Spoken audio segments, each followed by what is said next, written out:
This is Can We Talk? It's the 5th of August. We have two shows that we're filming on the 5th of August, so if you hear this twice on two different shows, that's why. Today we have a very special guest, Mary Whelan. Mary is a software developer. She's also a freelance consultant, and she is the owner of Interactive Mary. That's the name of her organization. And I'm going to ask her to give us some background so that we know what her issues are and how she came to have these issues. So Mary, tell us something about your work history. We'll start there. Okay. I will start with my work history kind of goes back to 2000 when I graduated college and started my career in marketing, web development and things like that. Had a pretty good run. In about 2007, I was looking to go back to the Brainerd Lakes area, and I found a job at Russell Herder Advertising in Brainerd. Worked there for about a year, where Lisa Barnett was my boss. She then went over to Atomic Learning, which is in Little Falls here, and she pulled me into Atomic Learning as well, so that's kind of how I became affiliated with the Little Falls area. I worked for Atomic Learning from 2007 till 2010, basically until they kind of pushed me out, essentially, and it was kind of a pretty traumatic experience for me. About 2 months after they pushed me out of Atomic Learning, I was contacted by Ronald Kresha, who had been the previous president of Atomic Learning. He contacted me via LinkedIn one day out of the blue. It was actually August 23rd, 2010. He just said, "Mary, I am wondering if you are interested in helping me with some small projects and doing some freelancing. I am working with a company called Golden Shovel Agency, and we design economic development websites for communities. I'm in need of some professional constant contact templates and a couple other electronic marketing communications. Are you interested? Ron Kresha, President, Golden Shovel Agency." I had my doubts. I hadn't known Ron very well when I worked at Atomic Learning. I had maybe contact with him about 3 times. I know he was the president, but I didn't have any real direct contact with him. So I had my doubts because I didn't want anything to do with Atomic Learning. They did a lot of things to me that I still don't know why, really. I did a lot of great things for the company. I was a really good employee. I brought a lot of great skills in. Actually had a letter from Lisa Barnett saying, how they didn't really know what to do with my great skills, and I had a lot of great intellectual abilities. But anyway, so I had my doubts about working with Kresha. But he told me that they had done this, and he named a few people from Atomic Learning, had done the same thing to him at Atomic Learning. They had pushed him out. Basically, he was poor, he this and that. I mean, he just kind of went on and on. I can read an email from Ron, a couple of emails from Ron actually, that kind of talk about the way that he sort of pulled me into Golden Shovel Agency. This was actually in 2011. You and I talked briefly about my faith, and there is a lot you don't know about me and my past experiences. This is from Ronald Kresha, from his personal ronkresha@gmail.com account. And then he said, but what I'd like to share is that I don't know the details of the past for you, and I have not wanted to because it only resurfaces my own negative experiences. I know you were hurt, and that hurt badly. That is not easy for me to accept, especially since it was rooted from something I created. And he's talking about Atomic Learning. Back in 2000, Ron and his former business associates actually started the company Atomic Learning. He said, let me fast forward now. I have been fighting for 24 months to resolve the demons in my life. The demons of self-doubt, depression, victimization, and loss of purpose. You didn't know me 10 years ago, but I was full of energy, a bit cocky, and believed I could do anything. I was completely fearless, and it showed in my work and my successes. I lost that 24 months ago, and I have worked very hard to regain that. In the fall, I was struggling with GSA, Golden Shovel Agency. I couldn't get things to connect, we seemed scattered, and I felt like I was going to lose this company due to lack of sales, and that worried me. You see, I feel personally responsible for the people I work with, Jeff, Aaron, Brian, and Laura. So I contacted you and hoped you consider working with me. Not only did you consider it, but you accepted, and watching you come to life has instilled in me the confidence that I once had. You see, Mary, God is always working with me. When I thought I was helping you, God was actually teaching me humility, confidence, and patience through you. You have inspired this company, and more to the point, you have inspired me. Mary, I have watched you with amazement as you do your work. You accomplish things I only dream of getting done, and more importantly, you taught me to trust again. Let's take a look at what you've done. Website is on the roll. We rock in the social media world. John Marshall is our Twitter king. Brian Westerberg has a LinkedIn account. Today I accepted him as a friend. Our blog is coming along nicely, and I feel a sense of obligation to you to get it done. Facebook is hopping, and I look forward to your updates and posts. Our traffic continues to grow. The PR stuff is absolutely amazing. The digital work you do is phenomenal. Economic gateway, understanding and brochure creation, positive team player, conference exposure. Mary, when I was at my lowest point, you came along and showed me that things could be different. I understand the hardships of previous connections, and I have to drive by the building, meaning Atomic Learning Building, every day to pick up my kids. I don't even look over there because of pain. But Golden Shovel Agency is different. I can tell you this. We are a group of people who all needed a positive lift. I believe God doesn't answer prayers directly. He provides opportunities for us to answer our own prayers. He answered my prayers by giving me this tremendous opportunity and the people. I sense you are struggling. Consider my lifeline as you work through this. And as for crying, been there, it is good for the soul. I'd like to chat when it works out. Ron. Then he sent me another email that said, Mary, last night my wife asked me what happened at Atomic Learning. Her words were this: when you started the company, it was so positive and did good for so many people. When did the darkness come? Had it not been for my wife and my faith, I wouldn't have lived through that experience. It truly was darkness, and it is as close to pure evil as I have ever been. With that said, it taught me one thing. I am capable of staring into darkness and winning, and so are you. These issues are not insurmountable. They are hard. The feelings hurt, and the depression is real. But so is getting to the other side. Believe me, I am living proof. And darn it, Mary, you are too good a person and too talented to let that win. Other items. I have not shared anything of our arrangement with anyone. It is personal, and the details are not to be shared. All I have ever said about you is that you are the marketing manager for Golden Shovel Agency, and that I am fortunate to have you working with us. It is the same message that I gave to Susan at ADC, John, Jeff, Aaron, Charity, etc. You are my ace in the hole, and I am proud of the accomplishments you have done for this company. That being said, I am embarrassed by what I can afford to pay you at this point. I know it is low, and I know it is not ideal. Jeff, John, Aaron, and myself have all contributed money, and we are living on our own funds, but I know this could all change and expect it to change soon. Our first order will allow us to grow quickly and to reset people's compensation. I am looking forward to do that. As for coming to Little Falls, it is time for me to drive to the cities for meetings anyway.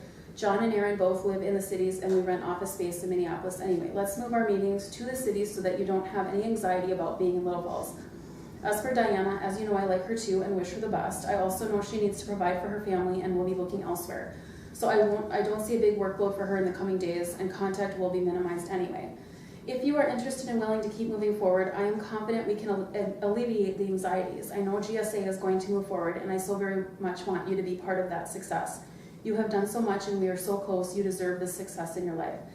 My honest opinion is this, Mary. While I don't know specifically what you went through, I know it was painful. When you say something changed inside you, I know that feeling.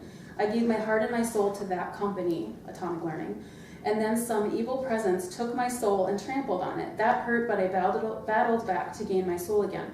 I will never give it up again. To Golden Shovel Agency, I give my heart and all my efforts. I'm holding my soul back. I know that you and I can continue to work together, and I will continue to be understanding and patient. More than anything, I want to see you succeed and get your soul back. I'll wait to hear from you. So, that was long. This is a nice picture, though, of Yeah. the dynamic. Yeah. Did you feel that he was establishing a sort of a friendship based on a lot of sympathy? I've been where you've been. We both got hurt by the same people. He talks about the relationship between the two of you and how nobody else can understand it. It's all very, it's very emotional. It is very emotional. I thought he was my friend. Yeah. We talked on the phone probably 2 hours a day. I mean, have the phone records, you know. I literally thought we were friends. I thought he was a good person. Can I read this LinkedIn recommendation that he wrote for me? This was on October 18th, 2010. Dear Mary, I've written this recommendation of your work to share with other LinkedIn users. Details of the recommendation. Mary is a detailed marketing professional who is comfortable working at a strategic level as well as the implementation level. I have consulted her for the general marketing strategy of Golden Shovel Agency and found her insights and experience to be valuable towards achieving our goals. Most important to me has been her knowledge and experience in the social media realm. She has been diligent about helping me expand my brand while continuing to recommend and implement ethical best practices in our marketing efforts. I highly recommend Mary and I'm very pleased with her work. Top qualities, great results, personable, high integrity. And then I'd like to fast forward to something that Ron wrote about me, or I should say, well, he wrote it about me to people with negative intent.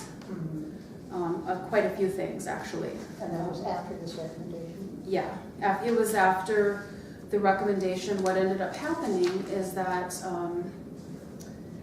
I ended up developing a product on my own computer, at my own house, on my own laptop, so, you know, with my own ideas. It was a social media product, and it was called Gatekeeper. It actually was something that I, as a single person, would not have had the workforce to necessarily do on my own. I thought, okay, well, from the topic, me and Ron talking back and forth, he was going to make me the VP of marketing for Golden Shovel Agency, so I was going to do the marketing for Golden Shovel Agency, and then on the side, I had my product, Gatekeeper, which is a social media product, that basically we were going to have like a customer service center, and I was going to be driving it all because it was my product. He was going to give me a percentage of the sales of this product, and using his workforce, me being the creator, me being the one who's running it. What ended up happening is that it became very clear to me at some point that Ron had been lying to me the whole time. That was very hard for me to deal with. I tried to figure out at the time what my best options were. I wanted to say that, you know, Ron, in the beginning of our time speaking together, had convinced me that he had no longer had any affiliation with Atomic Learning, very much knowing that I would not want anything to do with anybody that had anything to do with them, not just for personal reasons, but also for reasons that have an impact on a lot of people. I don't want involvement in corruption of any kind. So anyway, when I realized that Ron had deceived me, and that not only did he have affiliation with Atomic Learning, but he was actually their biggest investor still, which he failed to mention to me. At the time he was developing this relationship. At the time, from the day one, he was the biggest investor of the company. And he failed to mention that to me. I would have had nothing to do with him had I known he had even the slightest affiliation with them. And you found that out when? I actually found that out when Diana Treadle, who is actually another investor of Atomic Learning, she told me. I found that out in January 2011. I tried to leave. I tried to cut contact with Ron at that point in time. And then he told me, and that's actually when he sent me some of these emails about darkness and all this, trying to, you know, suck me back in. He basically did suck me back in because he told me that the put option was up at Atomic Learning in June 2011. The put option being 3 years prior to that, he had actually put a bunch of money back into Atomic Learning when Granite Equity Partners bought Atomic Learning. And Granite Equity's partner is who? Granite Equity Partners is a company out of St. Cloud, I believe. They are run by, or they like the biggest people in that are Rick Bowerly, like the Bowerly brothers. So there's like this Anderson Center in St. Cloud. A lot of those people have the affiliation, but Granite Equity Partners is a company essentially that, you know, they buy companies and then they flip them. You know, I mean, it's an equity company. I mean, I think everyone knows that that goes on, that happens. What people don't realize is that when you're working for a company that gets bought out by an equity company, there's a lot of shady stuff that goes on.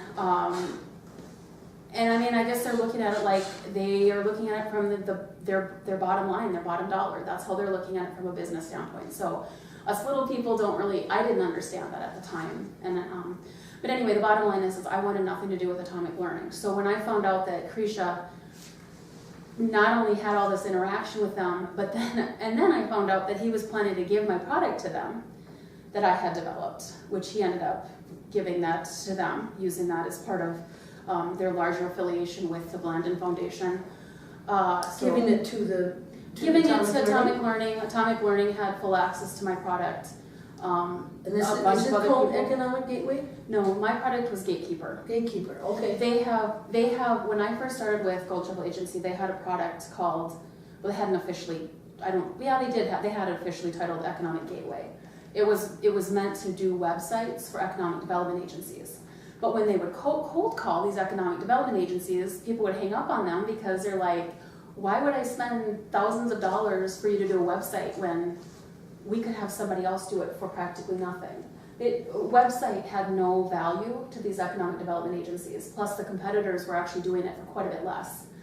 My product, which is Gatekeeper, actually propelled them into something newer, because economic development agencies, as I think everyone knows, primarily they're about 10 years behind other companies. So if other companies in 2011 were struggling with their social media efforts, imagine how economic development, as in general, are already 10 years behind everyone else. They all of a sudden have access to this marketing product that me, someone who'd been doing marketing for over 15 years at that point in time, had developed. Suddenly that gave Kresha a whole lot of credibility.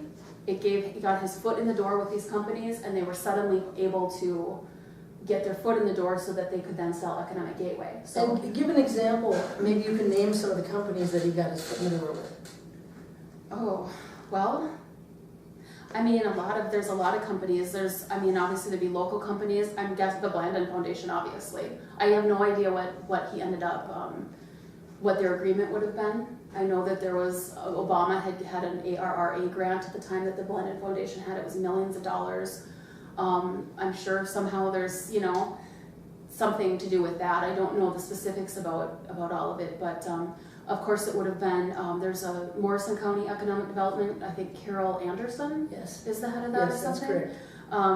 And then of course the police department. I have an email from Ron asking if I was okay, because it was my product, if I was okay with him selling Gatekeeper to the police department in Little Falls. For their social media site, right? Their Facebook site. Well, I don't know. This is the email from Ron. Mary, this was on April 16th, 2011. I actually launched Gatekeeper 2 days before this.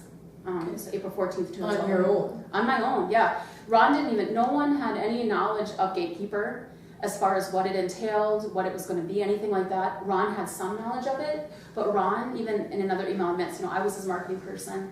He didn't know, he could look at something, but it wasn't making sense to him. Similarly, how we might look at a legal brief, or, the average person might look at a legal brief and it doesn't make a whole lot of sense. So this was your intellectual property? This was my intellectual property, 100. I did it on my own, with my own ideas, on my own computer, at my own house. It had no affiliation with Kresha at all, other than that he had convinced me that he was going to make me the VP of marketing for his company, that he was going to give me a percentage of the sale of each sale of my product.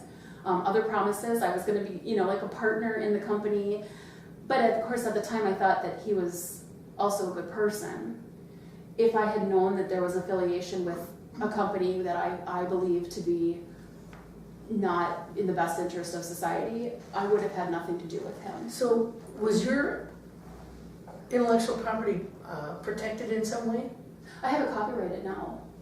What was it at the time of It this? wasn't copyrighted at the time of it. I had put on the bottom, I'm sorry. No, that's quite Okay. I had put on the bottom of everything, do not distribute externally. I had sent them emails letting them know, I don't want this distributed externally. I'm the one in charge of this. I gave him reasons, I don't want this distributed externally because you give this to a customer or a client, they could take it to another marketing agency, and then somebody else has it that's outside of my control. But you were wide open at that point, in a sense. But I trusted Ron 100% explicitly. That's the thing. When he took your concept to Atomic Learning, did he bring your name with it, or did he just say, I don't here's a believe good he. idea? I believe. Well, Atomic Learning would have known that I had everything to do with it because what they did one day, and this caused me severe emotional distress. He'd convinced me. This is what him and Ryan Westerberg had convinced me. They said, "You are our higher level strategic person. You need to be up at the higher level strategy," which makes sense to me because I believe that's a true statement. Yeah. So we need you. We don't want you down in the trenches. We want you up at the higher level. And I'm like, yeah, that I can buy into that. So they said, well, we want you to train in Julie Schulte in on this product. Julie Schulte being Ron Kresha's wife's best friend, of course. But I actually thought Julie was a pretty nice person at the time. So she came into the office. She told me, I'm not working with Atomic Learning anymore. You know, of course, gave me all the reasons why. I'm not going to go into the people's names, but she gave me some big song and dance about how she wasn't affiliated with them and all this. So I ended up training her in on how to use my product, things like that. While she was there, while we were down in the Golden Shovel Agency, office, which was down below the insurance agency in that green building. I don't know, it's over here somewhere. She got a call on her cell phone, and it was from Lisa Barnett and Jenny, the HR person from Atomic Learning, and some other people from Atomic Learning, and they're like, Julie, we've got you on speakerphone. What's going on?